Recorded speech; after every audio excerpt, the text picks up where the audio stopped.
So I'd like to call this meeting to order, the meeting of the Richmond Planning Commission for October 18th, 2023. Welcome, everybody.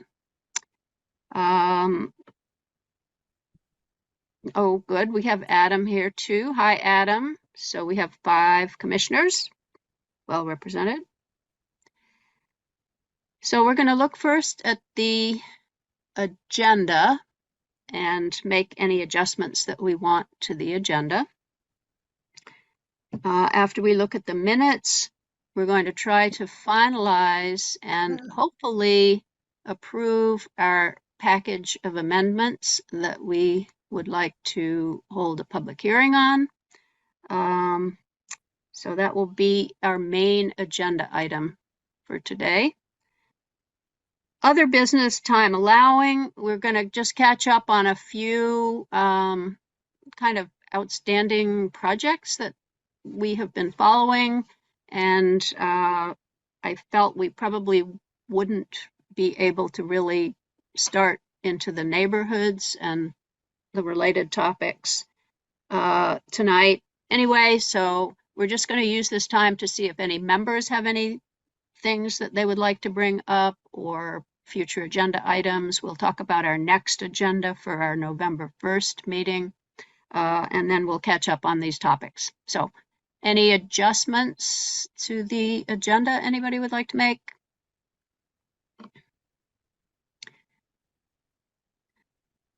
Okay, hearing none, seeing none, we'll move on to our number 4 on our agenda, the review of the minutes of our October 4th meeting. And you'll see that in my meeting memo, I put that I really put the Jericho presentation in verbatim pretty much because I felt the housing committee would like to see it, and if anybody else would like to see what their presentation was, which was quite interesting and complete, they would like to see the whole thing. So that's why the minutes are a little bit long this week. Any corrections or changes anybody would like to make to the minutes? No changes, but thanks for doing that, Virginia. Yes, well, thank you for getting that going. Some good thoughts that the housing committee definitely is planning to discuss, and we may wish to discuss certain things there. So it's all there for you to review, and we can pick out points that we would like to talk about at some point. Okay, no changes or corrections. Hearing none, we will accept those minutes into the record as written. And we'll move on to number 5, which is the main business of the evening, to hopefully finalize our proposed amendments relating to residential uses as part of a PUD in the industrial commercial district. And if you read over the memo, you would see that there were a couple of points that we were particularly going to focus on. We had agreed on almost everything in those documents, but we were going to look at a couple of things. The first one was the suggestion that we add the commercial district to these changes. I'm going to pause here for just a minute.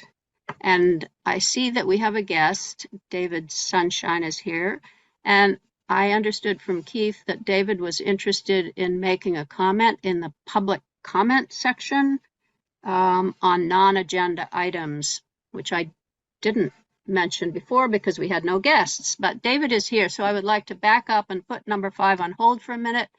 And David, would you like to make a comment on a non-agenda item? Welcome. I'm not sure he's connected yet. Oh, okay. We'll wait for a minute. Okay.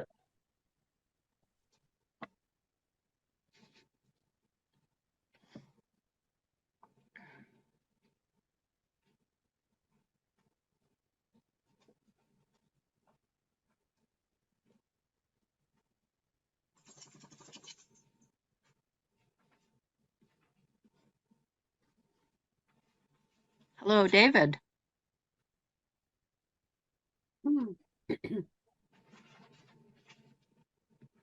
Yeah, he's just grinding. Yeah, it says he's connecting, but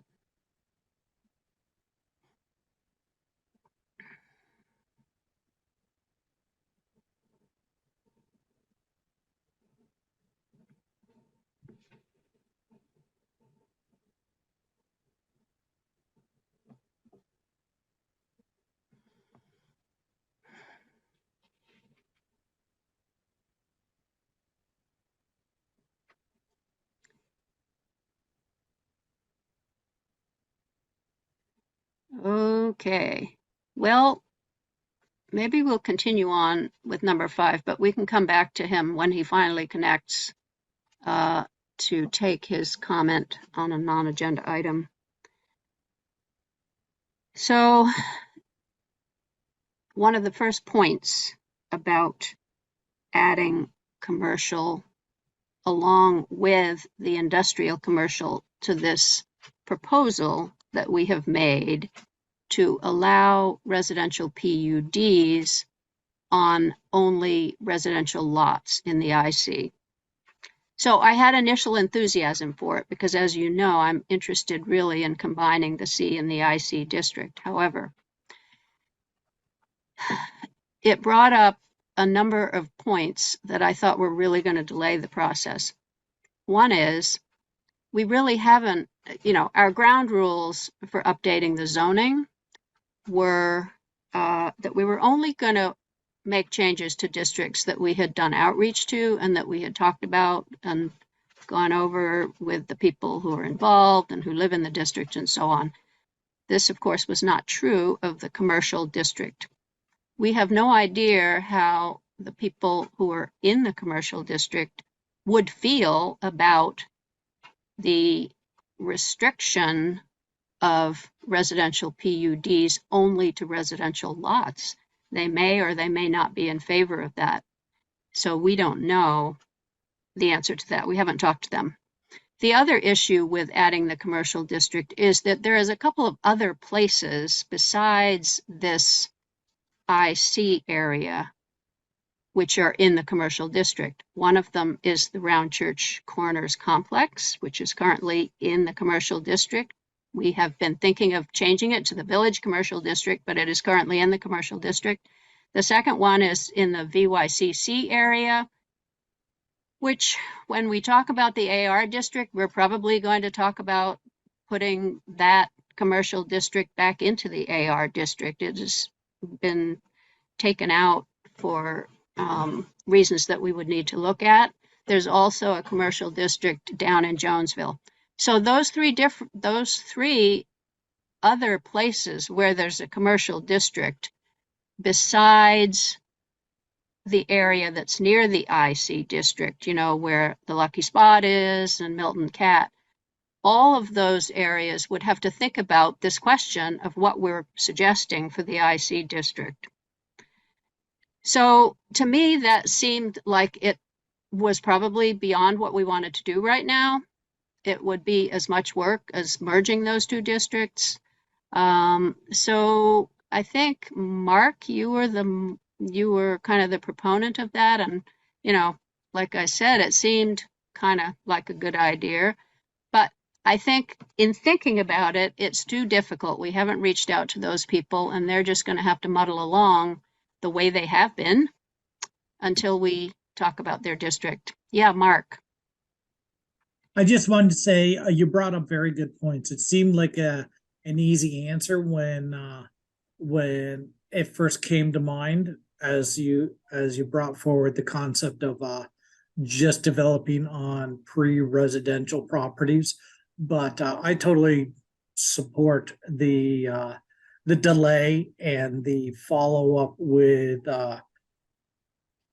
citizens or residents in that district before we go any further. So Okay. yeah, makes a lot of sense. Let's not do it. Okay, sounds good. Anybody else have any comments about that?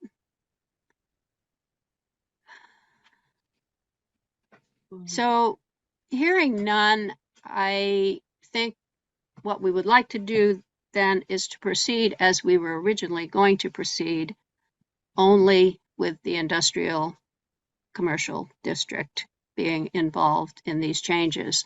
And, you know, with the industrial commercial district, there are 3 portions to it, but the one where the Donovan's lot is the only portion of the IC district that actually has any residential lots on it.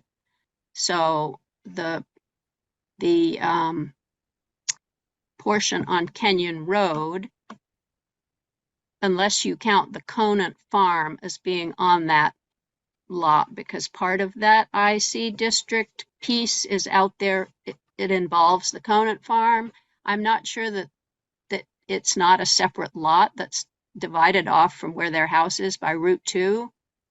So, and the other portion is where the Green Mountain Power solar array is and Cleary Stone, and there aren't any residential pieces in that either. So that's much simpler than all the pieces of the commercial district where there are residential properties. So if everybody's okay with that, we will keep going with that point. Lisa, did you have a question or? Yeah, do you have time? I mean, I don't want to interrupt. Well, is it on this point or is it on the whole topic, which you could do at the end? If it's on this exact point, I'd rather stick to this point and Okay. talk about our other point that we had a controversy about or a discussion about. And then the whole concept we could get to in a bit. I just had a simple question, I think. The current residential use in the IC, the Donovans, is that legal, non-conforming currently because there's no POD around it? Or it predates the industrial commercial zone? Or what is its status as it exists? Yeah, it's legally non-conforming as it exists right now. Okay, okay. Yep. That's As are the other lots that have residences on them in the Right. IC district. Right. So all 5 of them are non-conforming, but they're legally non-conforming. Exactly. Okay, thank you. Okay, I think we can take a Am moment. I too Terry. late for public comment? Yes, we will take your comment now, David. We were waiting for you for a while, but you seem to be having trouble connecting, so we will now I was take your having trouble comment. connecting. Okay, so thank you. I appreciate that. My comment is on behalf of the DRB. We have reviewed your regulations that you just promulgated, basically 6.13. And I'm looking at 6.3.7, privacy, and it gives a lot of pause to the DRB because you are asking us to make decisions on issues of no criteria that you set forth. I mean, you say buildings must be located, oriented, and designed to protect the privacy of residents. What does that mean? I mean, how are we to evaluate that? You are asking the DRB to go into areas that, what are the criteria that we are to use to decide whether something is privacy or not? I think this is a very dangerous road to go down, and I'm really afraid that some of the amendments that you're making are going to go down that same road where you're going to ask us to do aesthetics and so forth, which we to do.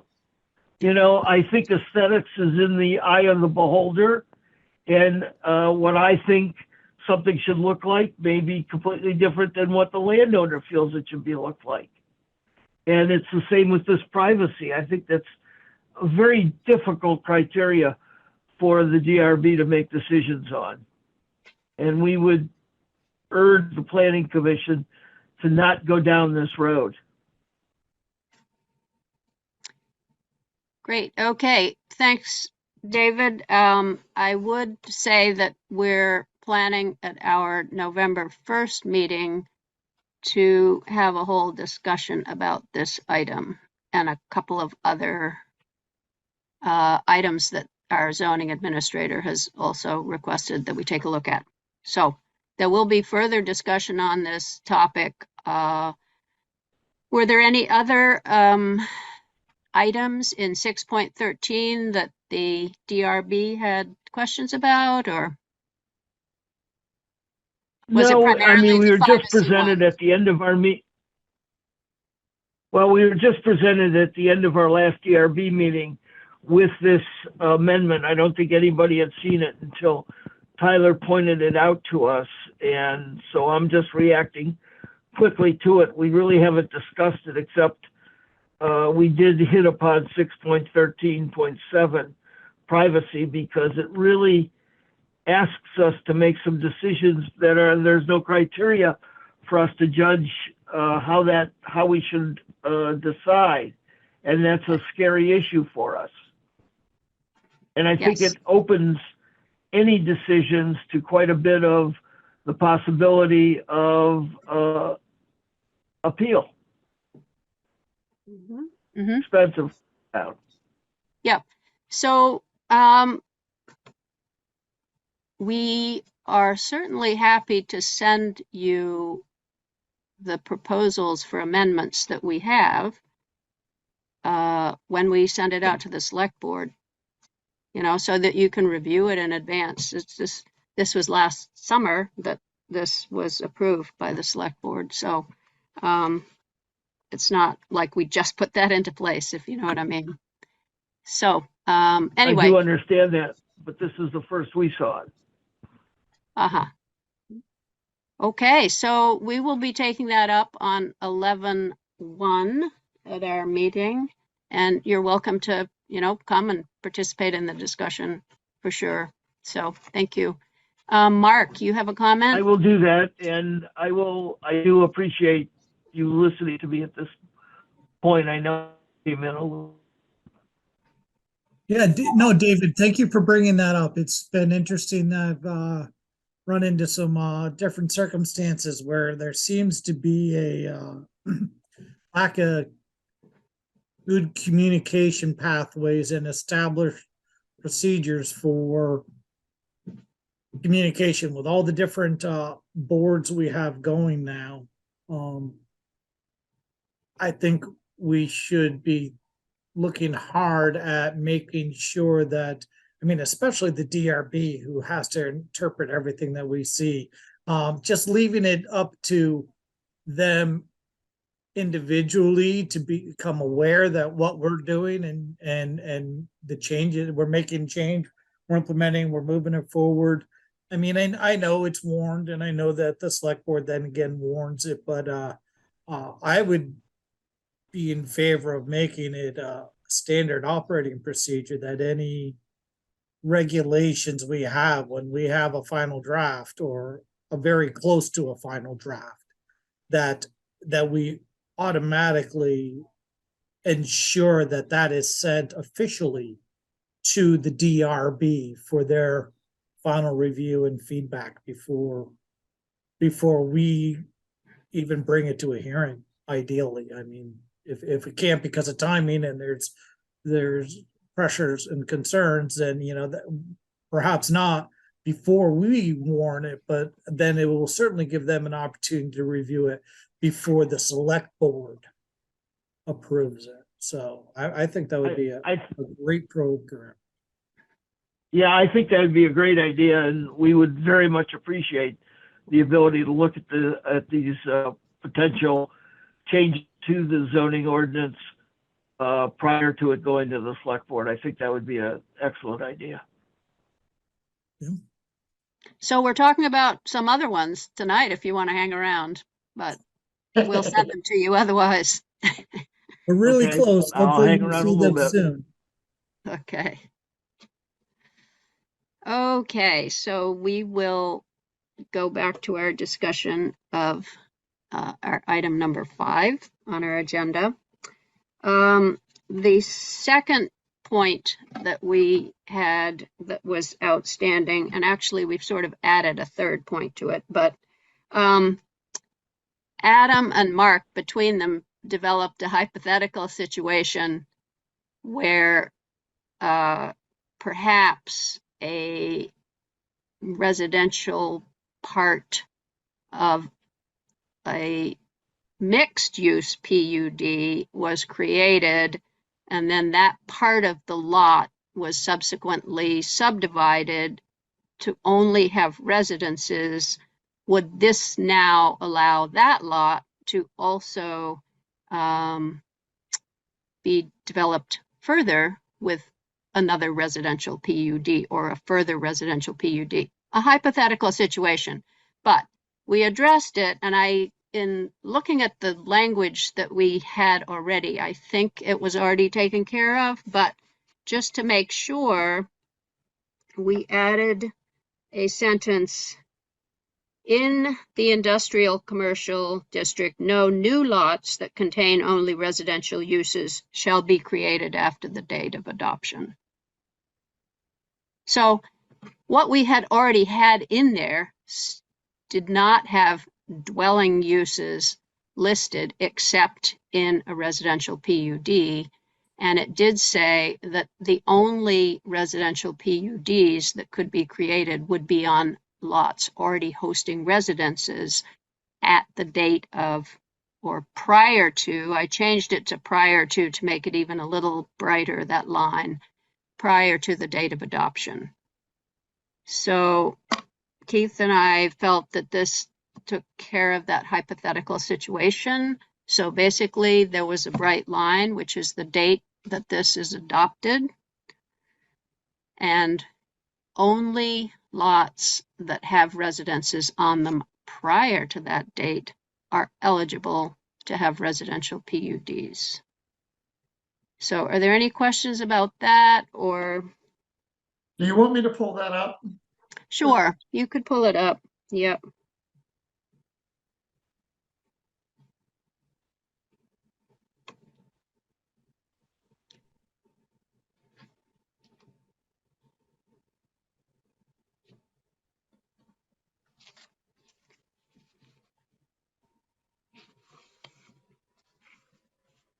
So actually, why don't you just pull up the mini red line version so that we can look at it, the language in the actual red line version.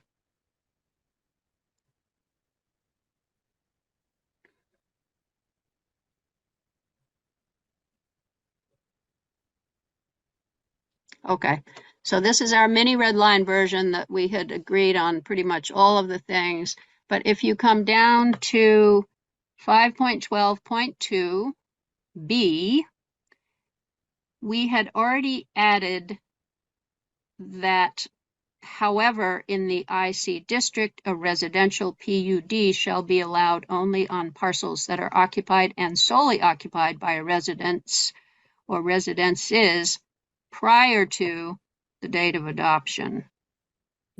Yeah. Okay, that's not, this is the old version, Keith. Oh, come on. It is. It doesn't have this added sentence, which is to follow that date of adoption by the sentence, in the IC district, no new lots that contain only residential units shall be created after the date of adoption. This is the version that we looked at last week. So we're going to add this sentence after where it says date of adoption. Right. Does your version of the clean copy have it? Is that the up-to-date one, Keith? Wow, got a field of wheat there. See if you can find the clean copy. So we made a clean copy to make it able to flow a little better. Here's the clean copy. Okay, so we go down to B, 5.12.2b, and you can see where it says, however, in the IC district, a residential PUD shall be allowed only on parcels that are occupied and solely occupied by a residence or residences prior to the date of adoption. The new sentence is, in the IC district, no new lots that contain only residential uses shall be created after. the date of adoption. So that is just to make sure that this hypothetical situation that Mark and Adam described could not transpire, because that would be a new lot that was created after this date of adoption. Yeah, so this is in response specifically to that scenario. Exactly. And personally, I think the first sentence actually is adequate to cover it, but we added this sentence to be clear that that hypothetical scenario could not take place. Could that be interpreted as saying that after the subdivision? So like in this instance, particularly with Michelle and I'm sorry, the gentleman's name, but anyways, when they Zachary. subdivide, The Zach, Beals, yeah. when they subdivide, their lot doesn't exist yet, but it's going to subdivide into another residential lot. Would that lot then be barred from subdividing again? Because the lot doesn't exist yet, but it's a residential subdivision. You know, its parent is a resident. I wonder if that second sentence doesn't make it more confusing. Well, keep in mind that the mechanism is the PUD. And you know, if they want to adjust the PUD after it's done, at least I'm trying to figure this administratively, they would have to come back and subdivide once again. And that's allowed because they've had a residential use on that mother lot. I'd have to work through that a little bit, Mark, but I don't think that is a huge concern from an administrative point of view. Knee jerk though. Yeah. When I first read it, stopping them from further subdivisions if it's as long as the parent property is residential, we're okay with continued residential subdivision. But so I see what you're saying. So if that lot is culled out from that mother lot that was allowed to be culled out of, Right. just take that one lot. And if they were to subdivide it again, can they subdivide it to use residential? Yeah, maybe that's a problem with this statement. If we took out that statement that I just said should be added in, if we took that out, does the previous statement actually cover the hypothetical situation? Because if you did the mixed use PUD, you would be creating a lot after the date of the adoption of this. So it seems like that actually covers that situation. Yeah. Yeah. I mean, I was just going to state that it's highly unlikely that this scenario will ever play out, but you do have to game everything out. So, I didn't say that. So let's look at that situation again. So Jay Hutchins decides that they want to have a mixed use PUD.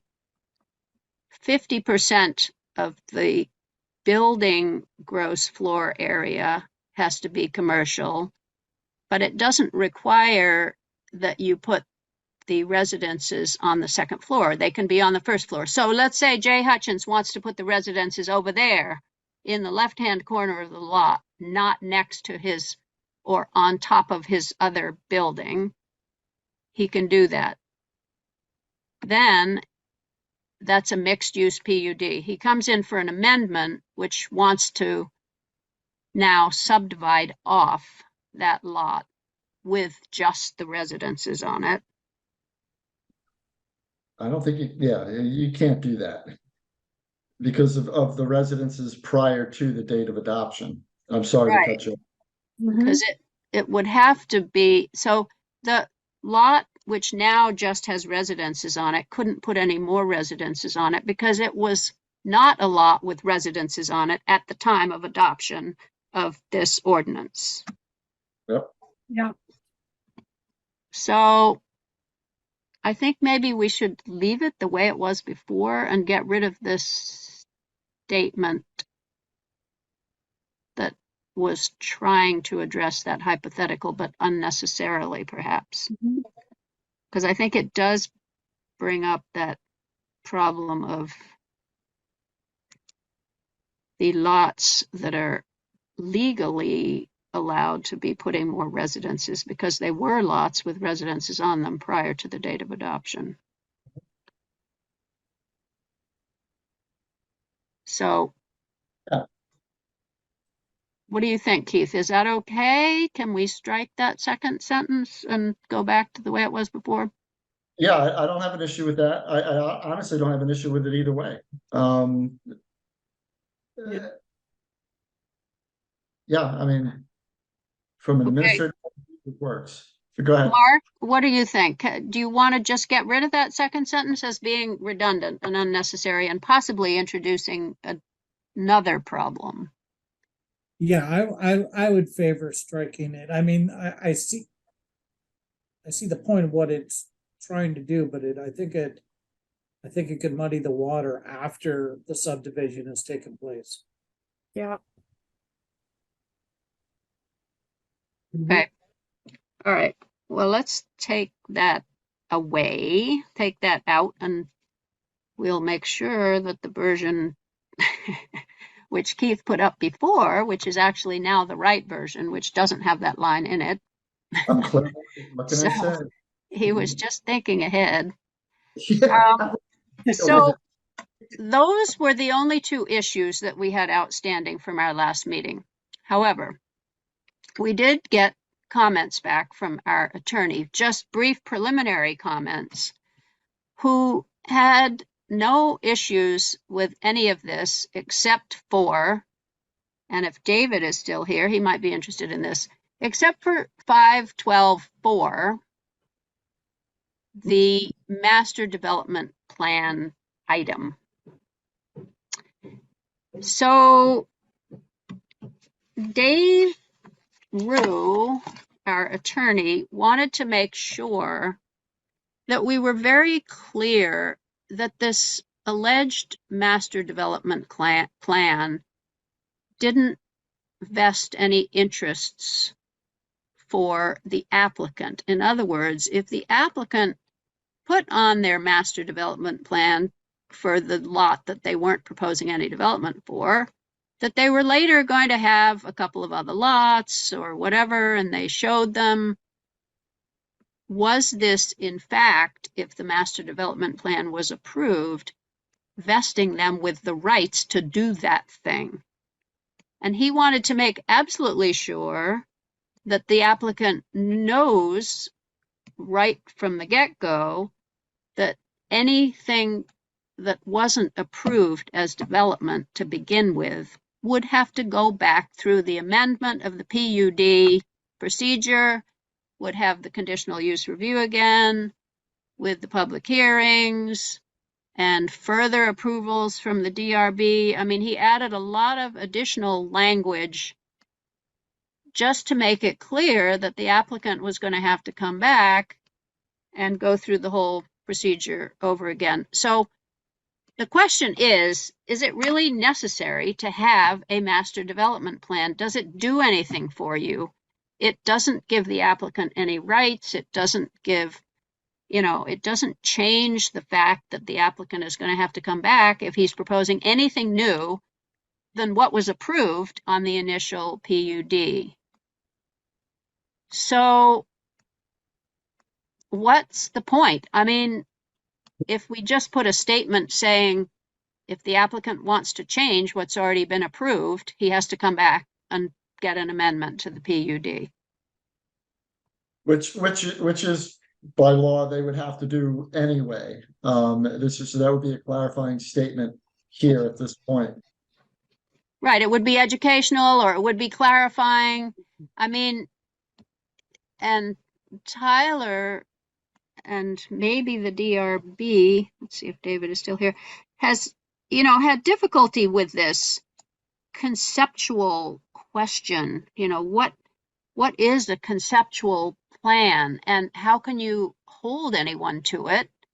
And many people may not have any conceptual plan for the remaining land, and they're not asking for anything to be approved at the time, and they may or may not be thinking about anything. It's very difficult to say if you want to talk about things that don't actually have any criteria to decide whether they meet it or not, as David was talking about with the privacy thing, this is another one where there's no criteria. I mean, what's the criteria for a conceptual plan?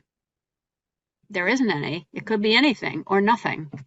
So I think the question is, do we want to add these other words that our attorney suggests to make sure everybody understands that it's meaningless? Or do we want to just take it out? Or do we want to put in an educational statement saying, basically, if you want to change anything that's not been approved, that's not on the approvals, the permit, you have to come back and go through the process again, and the conditional use hearing and the subdivision concurrently if there's a subdivision involved, and public hearings if public hearings are needed.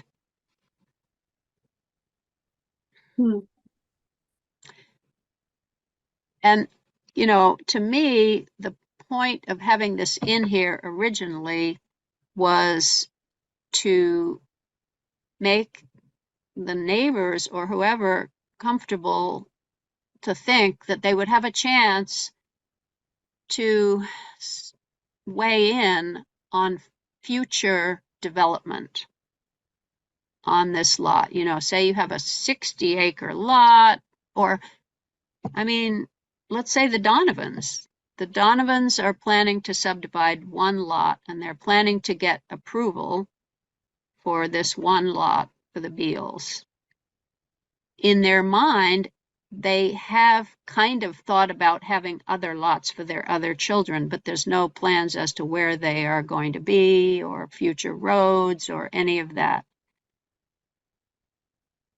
The neighbors would probably like to know and be able to weigh in and go to a public hearing if now another lot is being proposed. So can't we just make a statement saying if anything new is being proposed, then you have to go through the application again?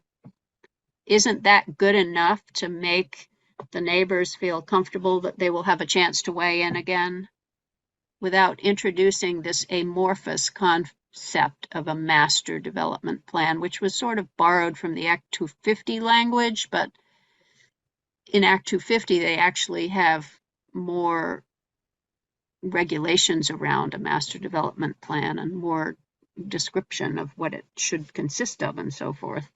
So Yeah, and that's focused on intensive development also. As soon as you hit 9 lots, you're off to A250 regardless. Right. And, for those really big projects that are done in phases, it is likely that they will have, that they would like to get several different phases approved at once. I will say, and I'll add, and I'll be quiet. Having been a zoning administrator for quite a bit, and especially in this town, I've come across this now 3 times in Richmond. This conceptual master development plan, that it is extremely difficult for an applicant to deal with. And I'm not advocating for the applicants. It's extremely difficult for the applicants to deal with.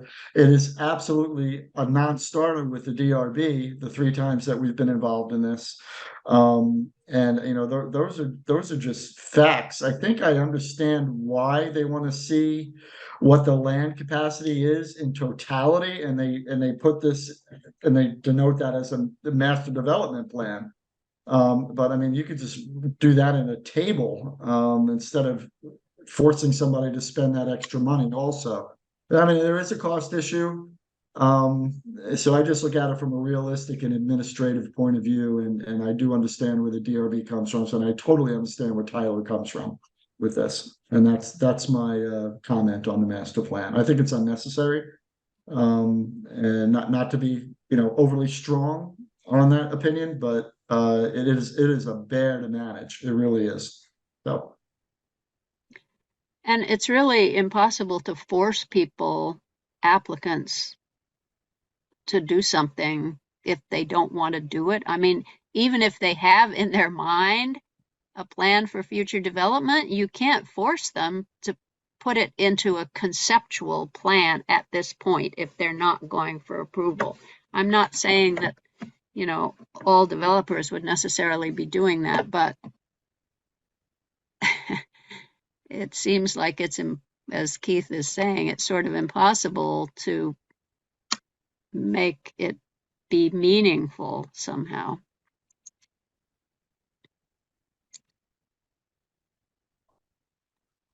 Anybody have any thoughts about this?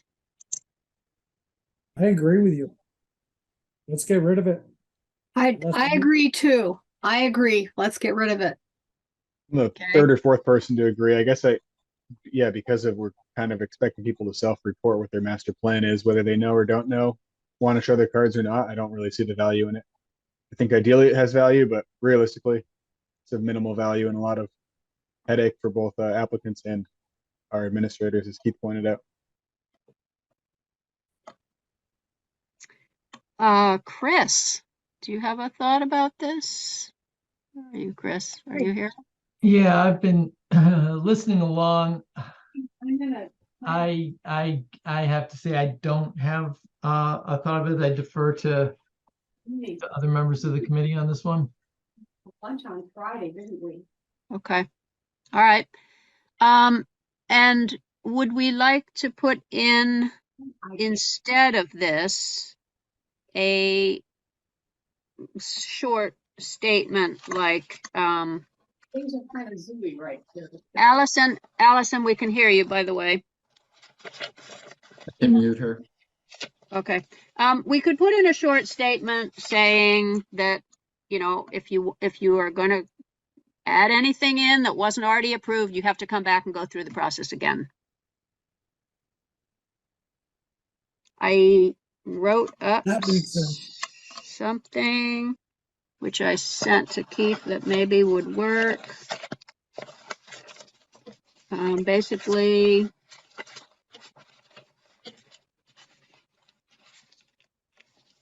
just saying, let's see, any further land development of an approved PUD or residential PUD shall require the applicant to file an application for amendment, further review, and approvals by the DRB before a zoning permit can be issued, which basically is already the requirement, but it just puts it in there in case somebody who is interested in this project is reading through and wonders if they'll have a chance to weigh in later if things are proposed that aren't currently on the table.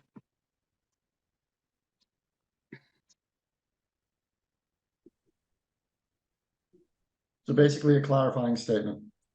Yeah, it's clarifying or educational.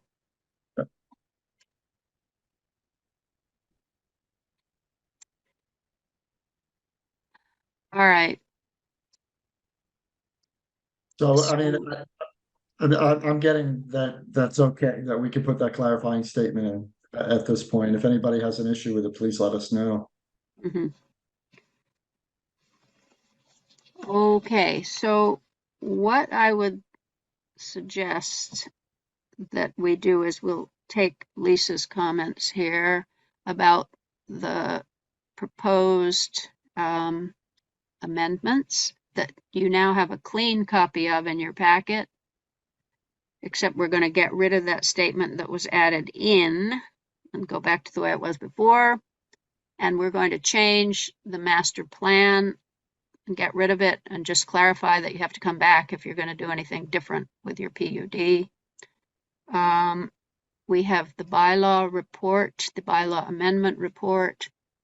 And so we also have the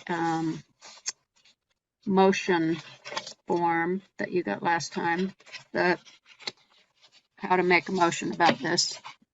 Did that get put in the packet again this week? Or is put it the just... motion, I believe, Okay. but I could, All right. I could from 2 weeks ago if you wish.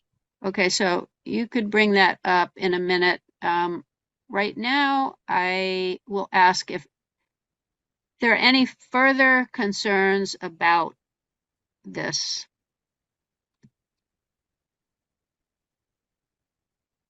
The motion would have to involve the changes that we agreed upon today and in order to set up a public hearing.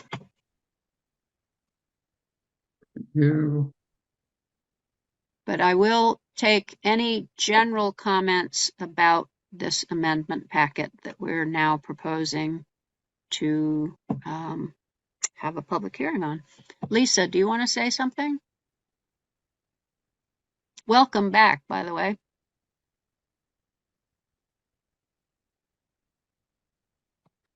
I'm unable to keep quiet on almost anything, so. All right, go for it. Yeah, I don't want to interfere though. That's, as much as I might want to, it's not right, but I just want to speak as a citizen also. Yes. I've had a couple of other town officials ask me about what's going on. Does this in any way open up other industrial commercial zones, well, or any other zoning districts to similar modification, for a PUD, a residential PUD like this, in places where people don't really understand how it would fit. And that's really all I want to say, but it does seem like kind of a Gordian knot, if you're familiar with that. It's a pretty tough, it's a tough slog. I know you're concerned about not providing a pathway for other development to occur on the heels of something that's approved. So you're putting that, you're closing that door. It does seem a very difficult way to develop a piece of property by using this. I'll leave it at that. Mm-hmm. So I'll just make one quick statement because I know that we're going to have to explain this well to the select board when we come to that point. The Gordian knot, if you want to think about it like that, is that in our very small so-called industrial commercial district, there almost half the lots are residential already. The legal non-conforming lots, they're already residential. And this district borders with a long border on a very large neighborhood, the Riverview Commons neighborhood, with many, many residences. The IC district is very small. There are currently no actual industrial uses in it.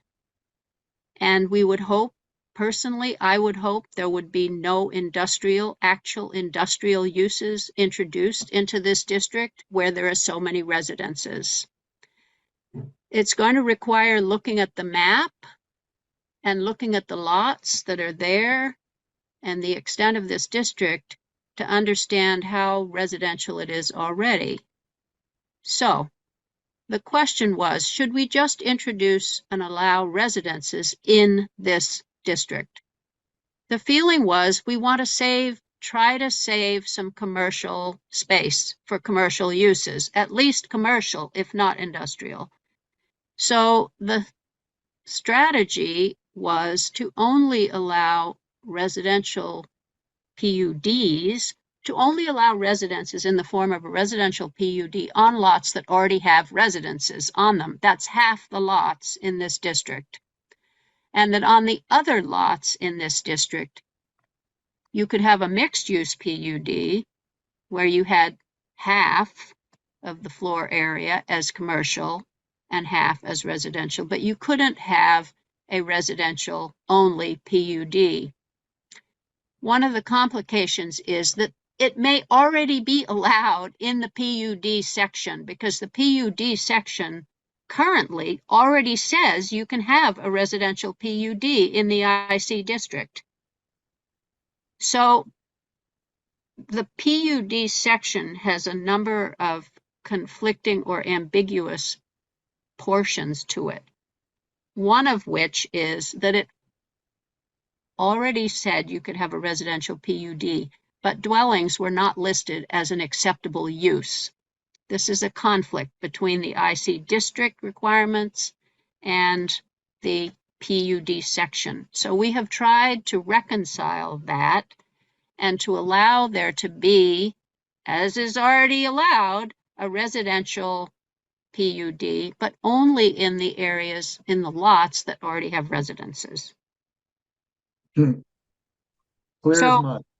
that was, oh boy, I can see it's going to be, you know, it'll be an educational project to bring people along, but the Planning Commission has been looking at this for quite a while, and this was a solution that was arrived at to allow on this 10-acre residential lot it to have some other residences on it. They're not next to any industrial uses. They're in the far corner of it, and we have saved some commercial space, but we have allowed some residential use. Does that help at all? Sort of. I mean, you're going to have to tell me, Lisa, what we'll talk about this, because we're going to have to explain this to the select board when it comes time for your public hearing in a way that is going to help people understand. Looking at the maps is going to help a lot, I can tell you, but yes, Okay. carry on. Yes. Yeah, just, I guess, follow up. Yeah, Virginia, that helps a lot. I think, you know, that ties it all together. I've been hearing more like pieces and backing up a little bit and hearing what you're saying as a cohesive whole does help me a lot. I'm not sure how other people will receive it, but people will ask, well, why not just rezone the properties? Well, it's, you know, that forever eliminates the option of having either industrial, commercial, or residential. And I know you had said in the past that we are trying to promote residential development. Here's an opportunity to put it where some people want it. Does make sense. So, you know, be it even albeit a small area, but it still does make sense to have diversity available with that zoning district. So, yeah, I think it'll be a tough education process, but if it can, if the DRB can see their path through it for any kind of an application or an appeal that's filed with them, then that means a lot. I think if they can see a legal pathway to either defend it or justify it, that would be a big significant advantage. Yeah, and just one quick point to your question, why not rezone it? That was one of the strategies that we had looked at. However, one of the residences, the residential lots, wanted to have available the industrial uses or the commercial uses. So it's a good idea with zoning not to take away from people uses that they've been possibly thinking about using in the future. So that we explored that pathway, and that didn't fly. So so this was the pathway that we arrived at, and it has the benefit of clarifying the PUD section, the relationship of the PUD section to the IC district, which was muddy is currently muddy, and we would like to make it less muddy. And we will be doing that for the IC district. It's still muddy with some of the other districts, with the commercial district, for instance. But we will look at that when we get to looking at the commercial district, and we have input from the people who live in the commercial district. Well, thank you, Virginia. Yeah, so this has the power to eliminate some things in the future that we haven't come to yet also. So, right. All right, thank you. Okay. All right. Any other comments? So I'm looking for someone to make a motion so that we can move this forward, that the Planning Commission can approve it and set it on its pathway to our public hearing process. Will that motion also include adjusting that last paragraph in the PUD section? Yeah, I would add that into your motion.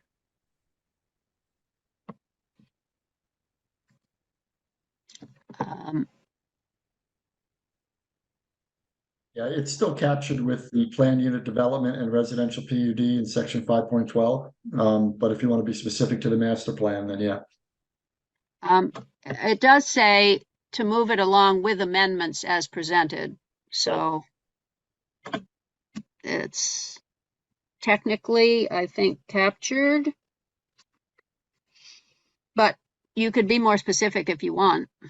Say with the revision of the, the elimination of the master plan language and the replacement with an educational statement saying that applicants will have to apply for any amendments to the PUD process.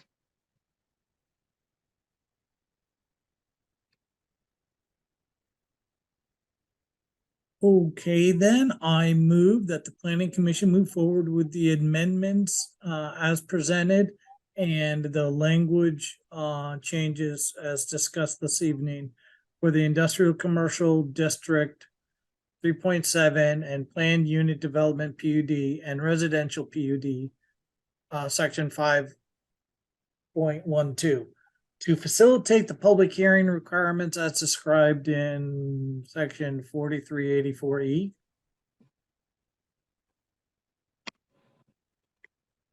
Okay, is there a second? Looks like Allison is seconding the motion. All right, any further discussion? Do we want to put a public hearing date on here, Keith, or not? Not in at this this point. motion? Okay. All right. Any further discussion on this motion? Okay. All in favor should say aye or raise your hand or both. Aye. Aye. Aye. And Okay. Allison's raising her hand. I will say aye. Is that everybody? All right. Are there any opposed? Okay, so the 5 of us are in agreement to approve this motion. And do we want to set a date now for a public hearing, Keith, or is that not possible to set the date at this time? We can set a date. We have to set certain things in motion right now. I'm going to need to get this out to adjoining properties, adjoining municipalities. So there's a little bit of paperwork that goes. If we could hold off to the November 1st meeting to set that date, that'd be fine. If you wish to set that public date, I would set it to in maybe the first meeting in December, if you wish to set that public date tonight. Wait, we have to wait till December? Well, we have to get we have to get the updates to what we have presented. We've got to clean everything up. We still have to get buy-in from Dave at this. So this is moving, this is starting the clock for me. And if you wish to set that public date now, that's fine. So you have two options. You can set it now, or we can wait till the 1st of November to set that public date. And then is there a clock that starts when we set a public hearing date, or is it just from this moment that? It's from the time of the public hearing is the clock will be starting to get this to the select board for approval, and then there's another public hearing associated with that. Okay. Just make- You Yeah. think the November 15th meeting doesn't give you enough time to do the warnings and all that? And Yeah, I mean, it could, if we want to move this forward, at light speed, yeah, absolutely. I don't have an issue with that whatsoever. okay, don't- Go ahead. people want to go for December 1st, or what is it, December something? What's the first meeting in December, or November 15th? Those are our meetings. December 6th is our first meeting in December, or November 15th for a public hearing. And then we will take into consideration any information we receive at the public hearing and then move it to the select board. I don't think there's actually a timeline between our public hearing and getting it to the select board, because we Yeah. can take whatever time we need to assess the information that we receive at the public hearing. Yeah, I don't have the statute in front of me right now, so I can't really speak intelligently to that. As far as the timeline, I know there's a timeline once it gets to the select board. So what do people think? Do you want to go for the 15th of November or the 6th of December? I don't know which one of those meetings is more problematic in terms of holidays, but probably the 15th of November, I would think, but Whichever way, it's gonna give people plenty of time to process this and apply for PUD status to start building in the spring. So I'm not sure it really matters timeline wise now that we're into the winter months and no work's being done. Yeah, but you're right, they do have to get through the DRB process, Mark, too, and, there's nothing wrong with moving this forward on the 15th, and I don't think there's anything wrong with moving it forward on the 6th either of December. I mean, when it gets to the select board, it's gonna be difficult to fit it in. I mean, I'm looking at Lisa and feeling like they stayed up till 11 o'clock at their last meeting because there's so much to do in budget season. And I feel really bad about giving it to the select board during budget season, but I would like to move it along. So I think maybe the sooner we get going on it, the better it might be. I don't know, Lisa, your schedule on the select board is going to be hellish anyway. Yeah, go ahead. I'll make a trade with you. You guys hack through the budget and come up with a draft, and we'll do everything else. Oh boy. I'm not sure No, I I don't can think actually so. follow through on that, but No, that'd be nice. I don't think we want that anyway. It can be fairly painless for approval, frankly. I mean, we've done a lot of outreach and a lot of back and forth amongst us and with the lawyers now. And I mean, this should be pretty straightforward. We've got the ducks pretty much in a row, ready to go. And it's not sweeping legislation. It's a single district, minimal residences. Everybody's heard from us. I think it should go pretty clean. And the only people you might think, the only people that we're removing some rights from are the commercial lots in the IC district. We're saying you cannot put a residential PUD on a strictly commercial district. I do not anticipate that there's going to be a lot of bad feeling about that. I mean, Jay Hutchins, Patterson, are those people going to be interested in putting a residential PUD on their property? No, and we're actually clarifying the PUD section to make it easier to use and for them to get through. And if we get rid of the master plan language, that's helpful, So it's hard for me to think there's going to be a lot of resistance to it if we can just make it plain what we're doing. So anyway. All right. Well, I don't know. I'd go for the 15th. Yeah, let's try. We could try for that if we can do it. If we have, we're going to send out a letter to all the property owners in the IC because there aren't that many. They can have an individual letter that's already written. It's ready to go into the mail. And then we can do the posting and the sending out to the neighboring municipalities. We're waiting for any final comments from Dave Rue, but with previous amendments, we just took the Dave Rue comments at the public hearing. So this time we're even ahead of it there. Maybe we'll have some response from the DRB if they want to read it ahead of time. That's okay. So let's go for the 15th. Sure. All right. How are we doing? 8:05. 8:09. Good. I think that's good. I think we're done with that. That's a good progress there. And we can, go back to looking at our neighborhoods if people want to do that.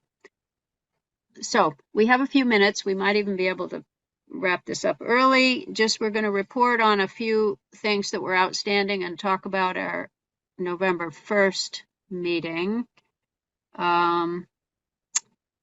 So the first thing under number 6, our other business, that I just wanted to touch on was the question of Act 47 and the floodplain. So Allison brought this up. This is of interest to her and all of us, is to think about if we should be increasing density. Should we be increasing density in places that are prone to flooding, right, Allison? Yes. We think it's not a good idea. Thank you, So- Virginia. Yes.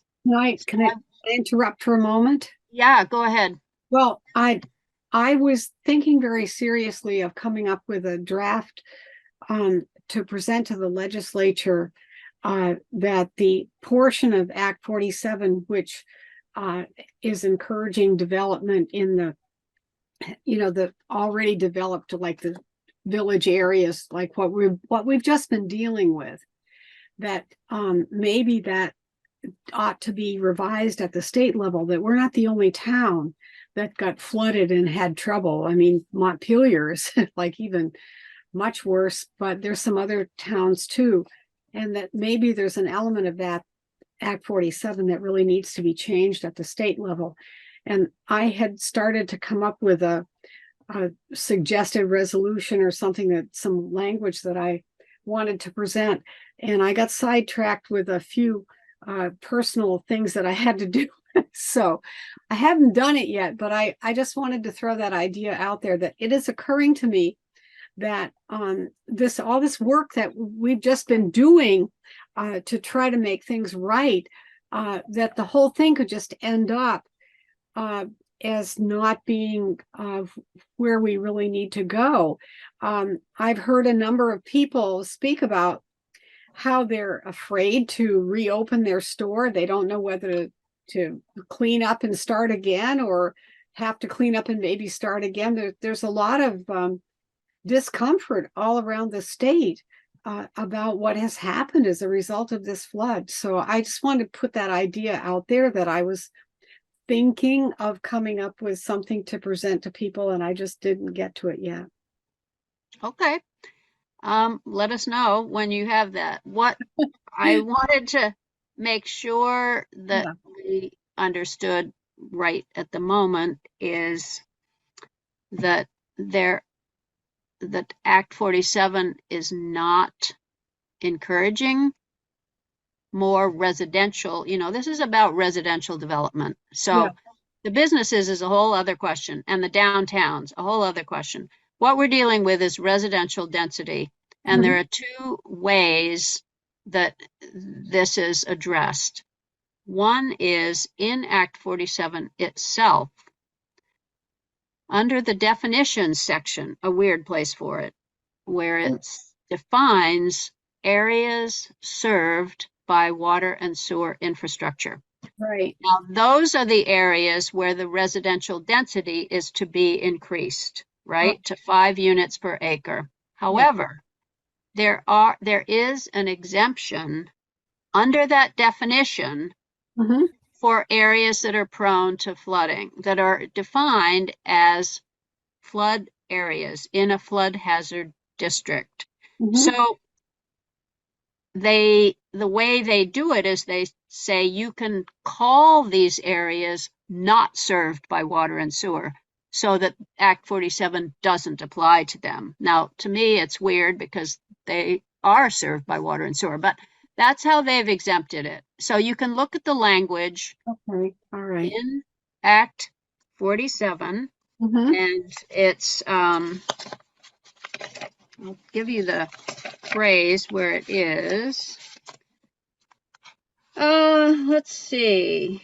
It's 4303 is the section that is being amended of the state law. The definition of areas served by water and sewer. And one of the places that are exempted from being called served by water and sewer is areas that are prone to flooding. So that's one way that it is being addressed, that they're allowing you not to add this density to flood-prone areas. The other mechanism that we have is our flood hazard overlay district already in our zoning ordinance. And the flood hazard overlay district takes precedence over the underlying district. And the flood hazard overlay district says prohibited new dwellings.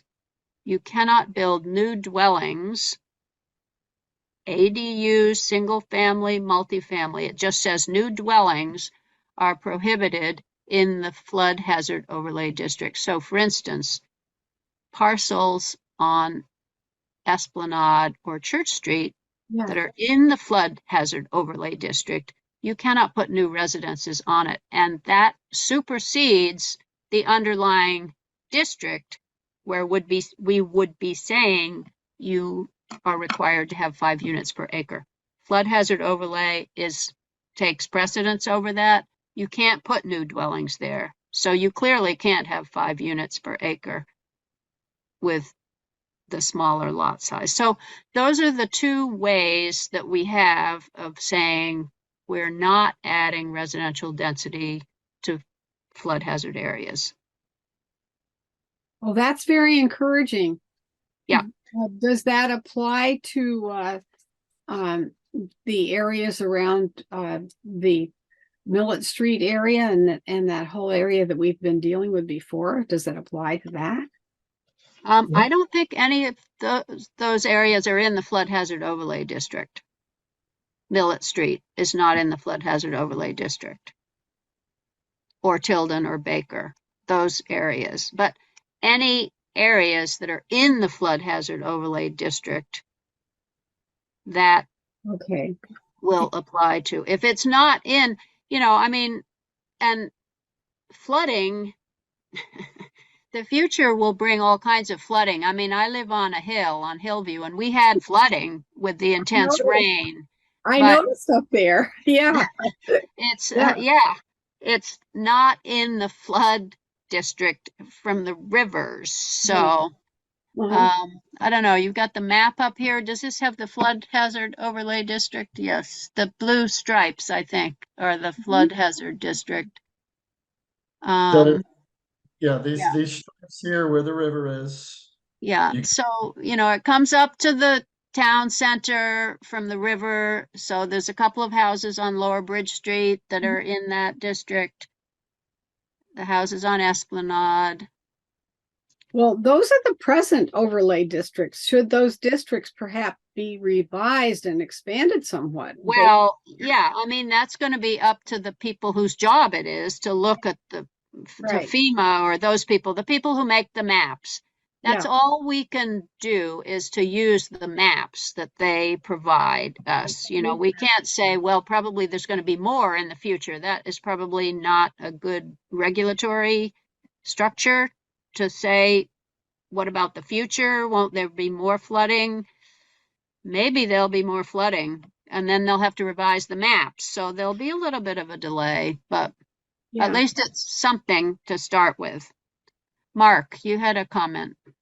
I did. I wanted to thank you for bringing up the fact that our flood hazard overlay district doesn't allow new housing. That was my original comment. And then to follow up, when we redid the flood hazard overlay district, it had originally been an additional 50-foot buffer had been applied to the formal flood hazard overlay district, and that had tremendous pushback and desire to be strucken and to hold it to just the FEMA defined area rather than any type of expansion. I think even with the potential for more flooding and the talk about global warming and all of that being there, I think for us to try and expand past that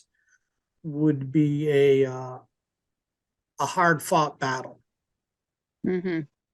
Yeah, I would add that in order to put a buffer off of the extent of the flood hazard overlay district is kind of a non-starter. If you were concerned about additional flooding in the future, you would raise the elevation of the floodplain to capture that, because I mean 50 feet from where the floodplain is now might not mean anything. It's kind of hard for me to explain that, but you have a base flood elevation, and that is what this overlay district is based on. Mm-hmm. So anyway, I think that's the best that we can do for right now, Allison. You are still allowed to remodel existing structures, but they have to meet the requirements in the flood hazard overlay district section. You have to make it higher up off the ground, and the fact that you can't put any new residences is the key point in terms of not requiring us to add this density. So, Okay, well, thank you. yes, you're welcome. Okay, so the next thing I just wanted to make a brief comment on, since the Planning Commission has always been interested in extending water and sewer out into the gateway, what the status of that was right now. And there are apparently, well, I did ask Joy, who couldn't come tonight. She's on a little bit of a leave of absence until Bob is back from a project that he's working on away from home. Anyway, she's not going to be back until the middle of November. So I asked her if she had anything she wanted to add to this discussion, and she didn't for the moment. She said that they're working on something and they'll probably go to the DRB in December. So I have no idea what that means. There are two issues currently. One is the status of the easement across the land trust property, which is next to Willis Farm, to allow Willis Farm has an easement across the land trust property. The land trust has interpreted that as only going to the Willis Farm. But theoretically, and Adam and I talked to some members of the land trust. Mm-hmm. Theoretically, the land trust is okay with going further beyond the Willis Farm, since they understand that the Planning Commission has always been interested in more development there. They wanted us to guarantee that the development would be nice. But of course, we couldn't really guarantee that. We told them we did the best we could to put the guardrails against the big boxes out there, but that's about as far as we could go. So that easement situation is currently under negotiation. They probably will allow it to go beyond the Willis Farm to future development out there. The second issue is that the easement across the land trust property would have to connect the pipe to the school's water and sewer to this, let's just talk about sewer for right now, to the school's sewer pipes. Either that, or they'd have to make a line all the way to the intersection between School Street and Jericho Road. They would like to connect to the school's septic line, but there's an anomaly in this line. The pressure test indicates that the septic isn't being contained entirely within the pipe, but nobody can find a leak.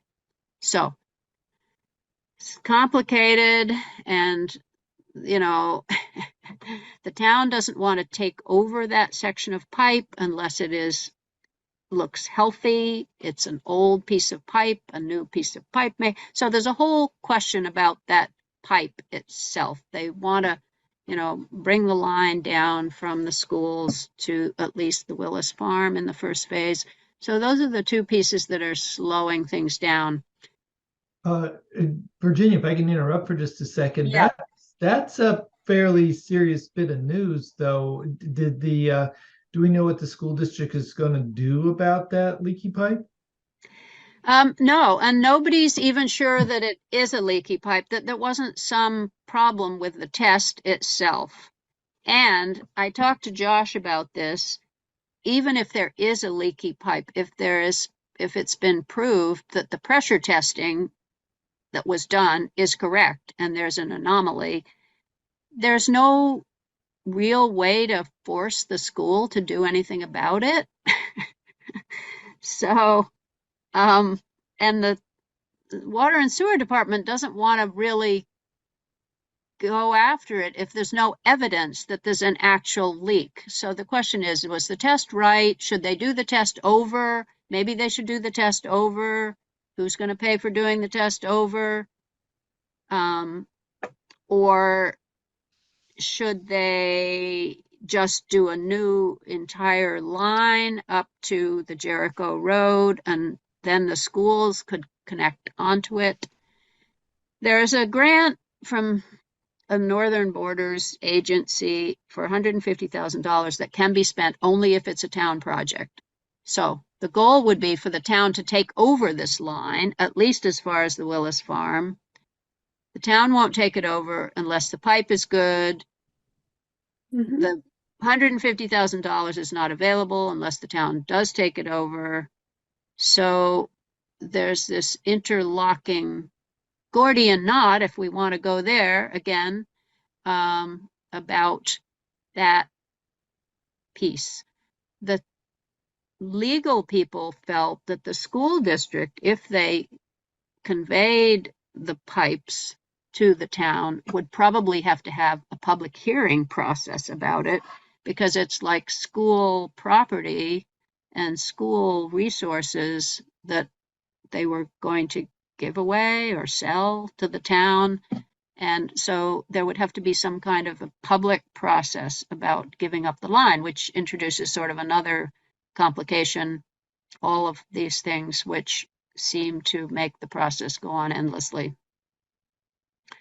But that's where we are. And I don't know, Adam, if you have anything else you want to add to that?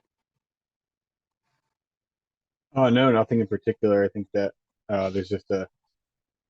there's a lot of different expectations from all the different parties and a lot of boxes to check, and I think that's what's holding everything up between the different tests and the anomalies and the expectations and who sees tests as valuable and not. But I think overall everyone's on the right track.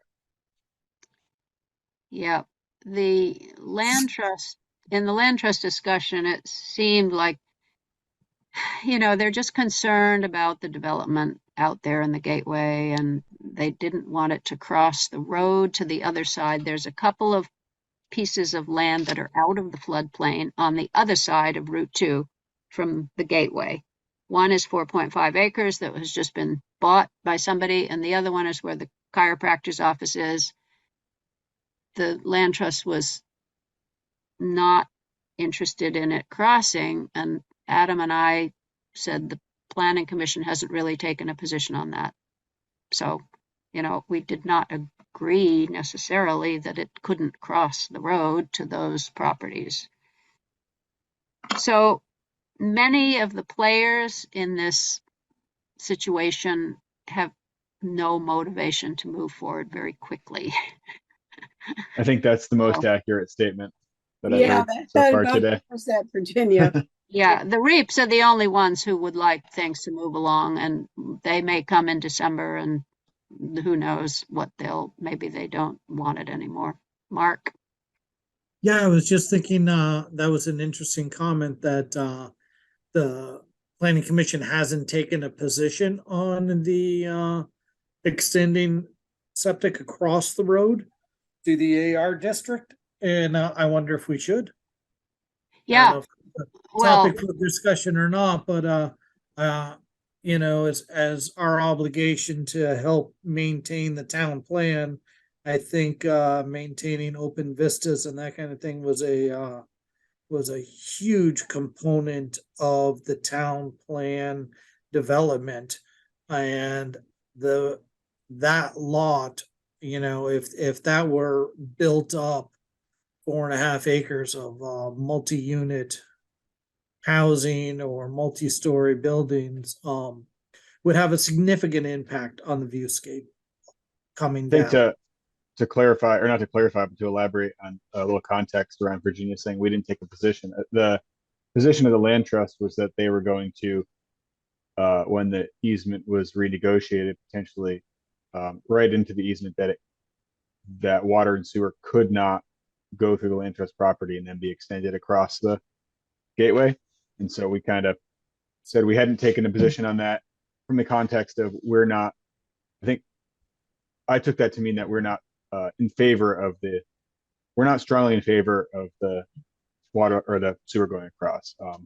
Obviously we haven't thought about it. We haven't discussed it as a committee, but it was, we weren't inherently opposed to their plan of stopping the water line and sewer line going across the Route 2. Is there anything Yeah. we That's a can little- to take a stand on it? well, I mean, we did say that we were fiercely protective of the floodplain on the other side of the road in the AR district, that we would not want there to be any development on the floodplain, and that we were, going to be very protective of that. But Well, that's a And- given. I mean, the And I believe zone that's all, itself it's all zoned AR. So the actual potential, I mean, obviously that doesn't limit the potential as much as I think we would all like to limit it in that specific area for, appearances coming into town. But having it be AR versus, gateway residential commercial pretty seriously limits it. And then if water and sewer were to not come across at the behest of either us or water and sewer department or the land trust, the potential for development is not really there, but it is still 4.5 acres. So even if we don't bring water and sewer across and we leave it AR, I mean, that gives you however many, potentially 4 duplexes, depending how they, absolute worst case. So Yeah. yeah, that's not, so I don't think that's beyond what the discussion about water and sewer isn't going to further that. We would have to eliminate that possibility. We have to constrain the development there even further than it is already, irregardless of water and sewer, regardless. yeah, so Mark, I mean, we could have a discussion about that at some point, Yeah. about what we think about that. Like a resolution or something, just so that it's out there and on the books to say that, Yeah. we believe that would be counterproductive to the town plan.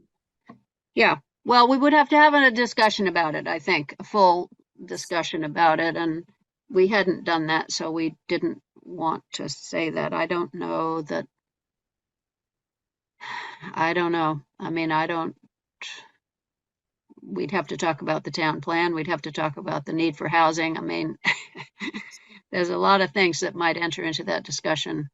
So shall we put it off? We'll put it on the agenda for some time in the future. Mhm. Okay, so those were my 2 updates, and then Keith is going to update on the transportation projects, which obviously relate to the planning commission. Well, I don't know how they relate to the planning commission. To planning. It's planning. Well, I think I'm just going to start off by kind of explaining the process that transportation grants go through, transportation projects go through, and it starts with gaining a grant. And then it goes to scoping, and then it goes to design and engineering, and then it goes to construction. And you could just imagine how long this process takes. So I'm going to start with what is in active design right now. So that's pretty far down the road. And that starts with the Upper Bridge Street project, which is part of the bike ped scoping study. So we've moved that along. This is the east side of Bridge Street from Railroad Ave up to Route 2. And it's a bike ped design. And it's going to suture in with the existing sidewalk that's in front of the Big Spruce. And we would have potentially a lane going up for bikes on the right side of the road as you're going towards Route 2, up the hill. So where that is that has been ARPA funded fully. So we have an RFP that is currently under design, for lack of a better term, and I anticipate in the next couple of weeks that's going to be the I's are going to be crossed, and the I's are going to be dotted, and the T's are going to be crossed, and that will be sending out that RFP for engineering and design services. So that's the first part. So that's going through active design right now. That is going to be handled strictly by the town of Richmond and whoever our consultant is that we have in the RFP. For the Lower Bridge Street, that is in active design also, and that is in combination with CCRCP, the town, and at this point, we have picked VHB engineering services for this. Now, this is not going to move very quickly because this is under state and federal funding. We have secured a grant for that. To the tune of $259,000 with a town match. Town match does come from the ARPA funds. So that's where we're at with those two projects. Those are the farthest along right now. With a scoping project. The scoping project. We have what's known as THBC. So that is Thompson Road. For the T, H is Huntington, Bridge Street, and Cochrane. That is the intersection that we're focused on right now. That's going through a scoping study, and that is also a VHB project that has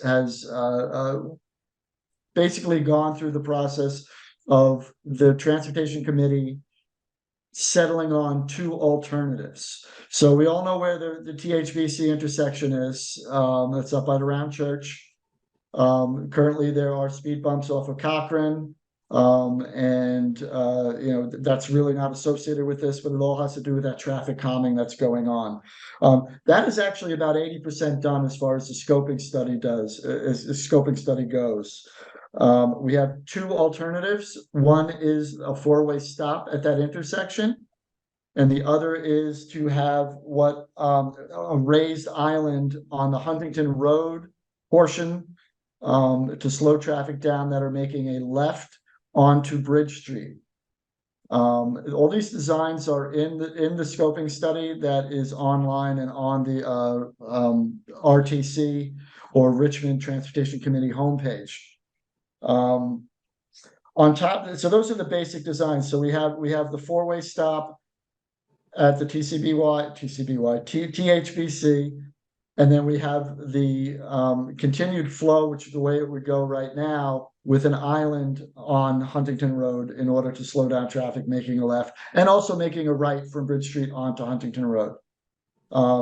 What's added on to that would be signalized crossings, would be speed tables, would be raised crosswalks, and curbing. The curbing, there was no curbing in that area. It's pretty wide opening. Curbing will be designed to slow traffic down at this point. So that is the THBC. That's in the scoping aspect, 80% done. We have the gateway, which is a bike ped scoping that is going from the village all the way down to the, what I call a kiss and ride. That's what we call it in Virginia and New York, but here it is the park and ride. So we've had that whole presentations by Gary. I don't know if anybody has seen those presentations. I've seen 4 of them. They're actually, it's very good. It's modeled after the Emerald Necklace, which is something that is in Boston. And Gary would like to see it get up to Riverview Commons. From a planning point of view, we'd like to see it get up to Riverview Commons. But that means changing and going under the highway. That means making tunnels underneath the access ramps. So at this point, we don't know where that's going to land, but that is on the Transportation Committee. Our next meeting, there's a presentation there for that. So that's a bike ped along Route 2. It might be along Route 2. It might be partially along Route 2. It might be on private property. We'll have to see where that lands. And the final one right now is Cochrane Road. We got a grant for that. That's a scoping study grant. We have what is an engineering firm out of Boston called WSP. They are leading that. CCRCP is also part of that. And we're at about 5% with that project because that grant just landed 2 or 3 months ago. So we're off and running and on that. I would entertain any questions on any specific of those 5, and I'll just go over them again. You have the upper and lower Bridge Street. Those are in active design phases right now. And then you have, for under scoping, is the THBC intersection.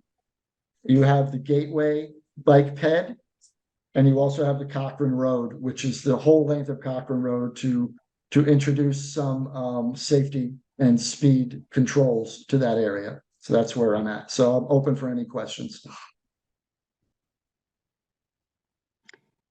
So Keith, where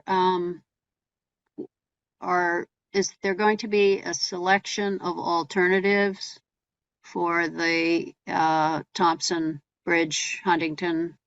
Is that coming up? And also for the Gateway, is there a selection of alternatives on the list of things to be done? Or how are they going to decide what they want to do, what we want to do? Right, great question. As far as the THBC intersection, they have landed on 2 of the alternatives, as I described, the 4-way and the left turn island is what we'll just call it on Huntington Road. And we don't know if the Transportation Committee is going to make an absolute. They might present both of them to the Select Board at this point in time, because we can't get consensus on which one the Transportation Committee wants to go ahead and forward to the Select Board. Yes, Mark.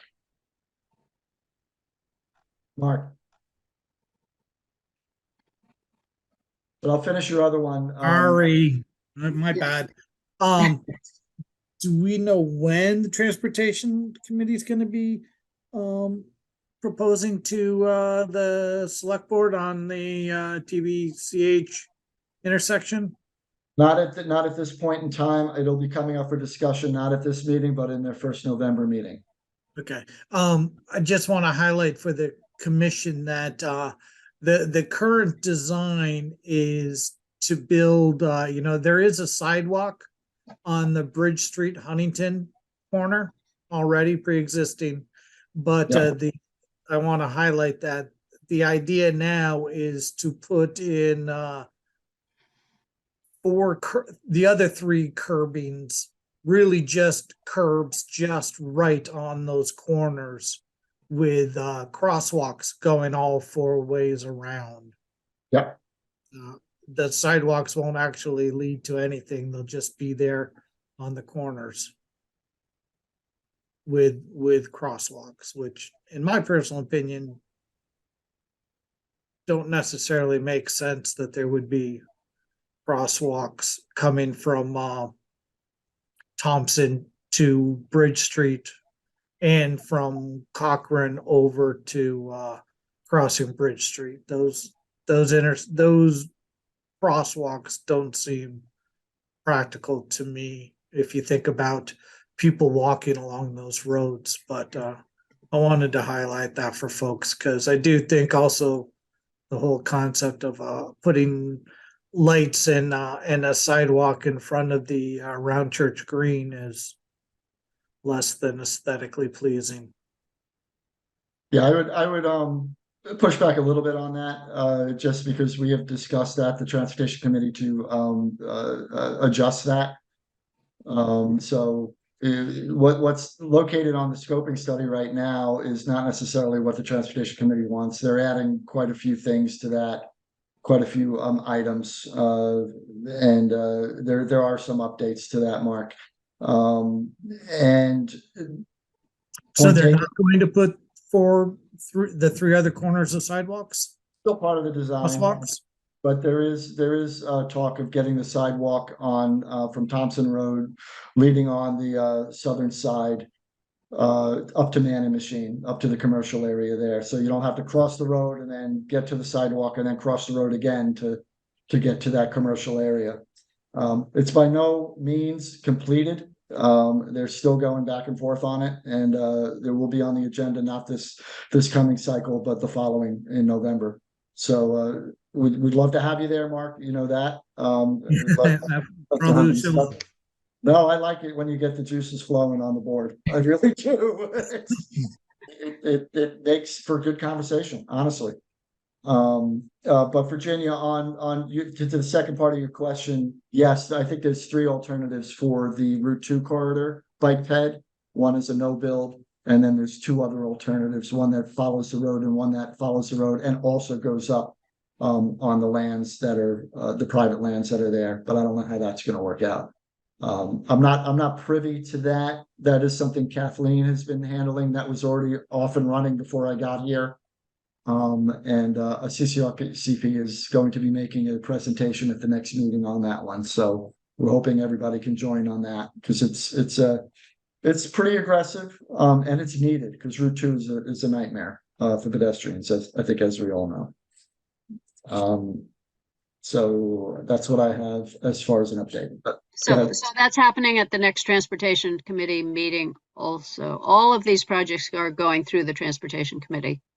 that is correct. They're not the final arbiters. All we do is make recommendations there to the select board. They are the final arbiters of that after public hearings. So we're just working our way steadily on the design aspect of it and on the scoping aspect of it. But I would say, the most exciting part is the Upper Bridge Street. What we're planning on doing there. It's fully funded. We don't have to wait for federal funding, which slows things down literally by 24 months. And you could potentially see some design work completed on the Upper Bridge Street portion of the bike ped scoping this spring, potentially, if we can get that RFP out the door and we can get a design firm in. And then construction will follow pretty much right after that. But there are processes and there are checkpoints that we have to go through. And we're in good hands with CCRCP, with Cy Cirapelli. He's their crack project manager. So we'll be moving forward with that. And did you say it went all the way down to the town center or no? From Route 2? No, just the upper just stops basically at Railroad Street. Okay. Or Jelena Court, if you will. And then the lower is from Jelena Court down to Esplanade. And that's the one that's going to take 3 or 4 years. The upper one's not going to take that long. So there should be, hopefully we can break ground in 2024. If not, it'll be 2025 and we'll complete that. It's not a large project, but it's something that'll help with the safety aspect of things. Yes, sir, Mark. So that bike path you're talking about going Upper Bridge Street, is that that's going to run into the lights, and then there'll be a bike path going up Jericho Road from there? No, not that I know of. It's gonna dead end at 2A. I mean, it'll be at Route 2. It'll dead end. So I thought there was talk about putting in a left turn signal lane at the light there, so that That's doesn't. correct. So they're going to go from basically 2 lanes to 3 lanes and a bike path in that same space. Well, I don't know. We haven't gone through the design phase right now. So, I mean, that'll all be considered when we come up to the design phase, when we get an engineer on board. But yes, there'll be a left turn signal there. I think before the end of the year is my understanding. But if not, it'll be early next year. And they're going So I to think parse out two. that's all part of this repaving project. Okay, that's going to be interesting. That's going to be an interesting fit. Mhm. Especially if you throw in a 4-foot bike lane on top of it, or a 6-foot bike lane, whatever It the. might not fit, and that's why we go through the design, you know, so. Yep. Yeah. All right, well, we'll try to stay on top of these transportation projects, so it's good to have the update. All right, so that was all the updates we had. The other 2 things that I wanted to just briefly touch on are what we're going to talk about at our 11/1 meeting. Hopefully we're having this public hearing at the 11:15 meeting, but at the 11/1 meeting, I'd like to get back to the neighborhoods and also talk about the multiple structures, two residential structures, principal on a lot, that and the some of the issues that David Sunshine raised and Tyler have raised about the privacy issues with section 6.13. I didn't find anything much else in 6.13 that I thought would be problematic for them. But there are a couple of different solutions to this problem that we could consider. So I wanted to talk about that. It has bearing on the residential neighborhoods because several people have stated to me that they wanted not to have the 2 principal residences on a lot, that section apply to the residential neighborhoods. So I would like to have those discussions on the first. The other thing that has come back onto the radar is Jolena Court and affordable housing and housing in general. So that's probably not going to be ready to be talked about on the first, but we're going to put that on the list of things that we're going to need to talk about. They would like to talk to us about changing the zoning over there on Jolena Court. So at some point we will have to engage in that discussion again, which I'm sure we all remember so familiarly, pleasantly from the past. And then I wanted to see what other people on the commission wanted to do. Do you all have any ways that you would like to go from here? Or is it fine just to go back to working on the neighborhoods? Should we, what do you want to do? Mark. I don't know if that's your same hand from before, Mark, or if that's a new hand. No, it isn't. It's me and my imbecile inability to turn off the mute button. I apologize. No, I just wanted to say, as far as talking points, was adding or revisiting short-term rentals and seeing if we've gone anywhere with that or if there's anywhere to go. The hullabaloo hasn't, I haven't heard as much about it as I did a year ago, I think it was, when we were spending some time on it. So I'd like to do that, and I'd also like the town or the planning commission to consider the flood hazard overlay district, specifically in reference to the park, the Volunteers Green. And in respect to that, because it's been interpreted that the current zoning not allowing any structures in there at all would so much as bar adding even another park bench to the park, anywhere in the park, which seems aggressive, and maybe we couldn't clean up that language, maybe even and consider. What if you just raise the park bench 3 feet above the base flood elevation, Mark? How's that work out? Exactly, with ladders. Sorry, I had to get, yeah. I like okay. it. I like Well, it. I hear you, but you know, you bring up a good point. It's like, well, what is, you can't really raise that kind of stuff Yeah. up out of it, It's from- but we're reworking the, you know, they're doing work on doing flood remediation on the bathrooms and the concession stand. And there's, you know, that has to be addressed and hopefully make it a little more flood resilient. Mhm.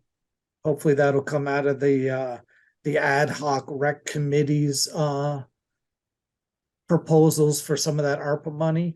But simple things like park bench or netting for a tennis court or pickleball courts, basketball hoops are structures and therefore Yeah. shouldn't be considered, you know, things that are seem kind of reasonable for a park, you know, a pavilion that's just, you know, 6 poles holding up a roof. There's ways to flood proof it. When we wrote the flood hazard overlay districts, we took a very strict, not even strict, it would infer that there were regulations that guided us to do this. We took a Very hard conservative. interpretation of it to eliminate any kind of development in the floodplain on private and public land. And I can see to a point, I definitely can see to a very strong point, keeping that for private properties where the construction could be a little bit more willy-nilly and uncontrolled versus the town park, which would benefit the community rather than the individual homeowner, and still be flood resilient and not add to you know, increasing Future fill or any of costs. those kinds of things. So just a more extensive discussion on the parks, public property in the flood hazard overlay. So those are my two. Okay. Anybody else? I'd like to revisit the short-term rental issue also.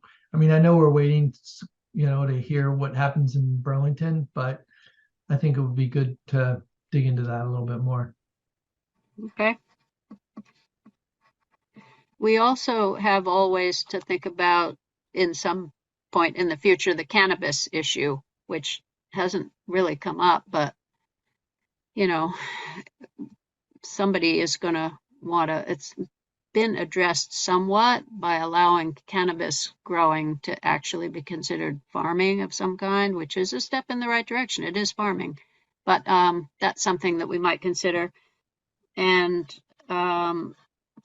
another thing that we did previously was we had our coordinating committee. Lisa will remember this.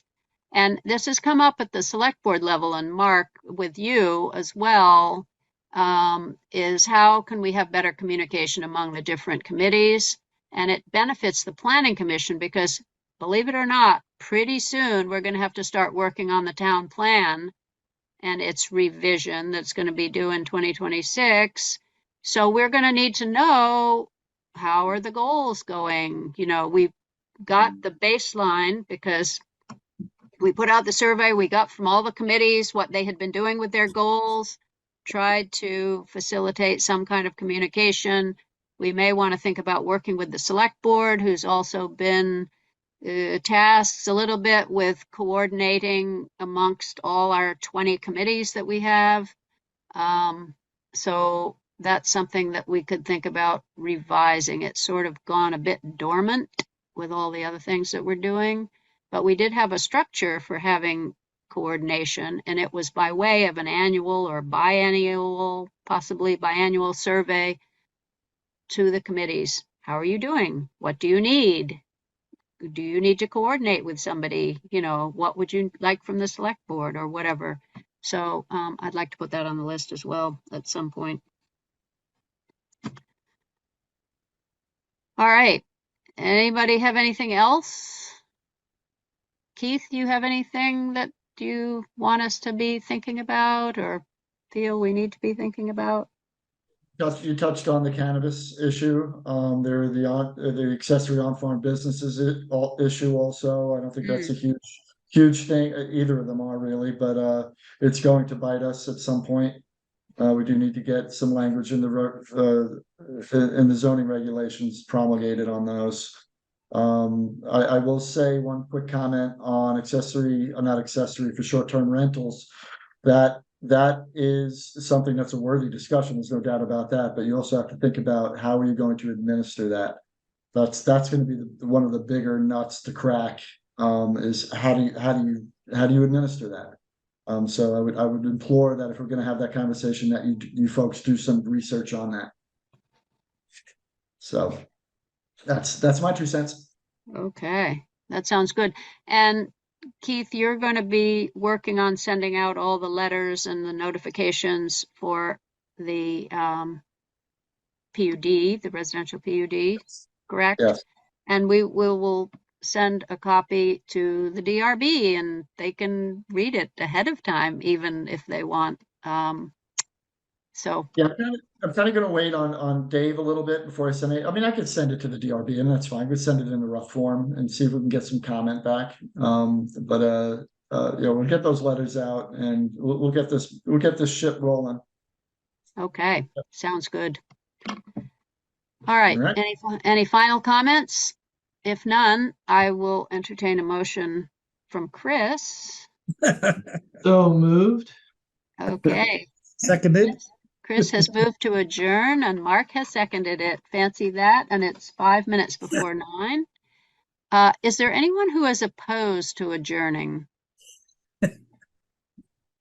Hearing no opposition, we stand adjourned and we will reconvene again on the 1st of November. So Great. Thanks, everyone. thank you Yeah, it was a all. good one. Thanks for coming, Lisa. Maybe you and I can get together and talk more about this amendment so that you're, understanding it well to help with the explaining that's going to have to be done. All right. Great. All right. See you all next time. Bye.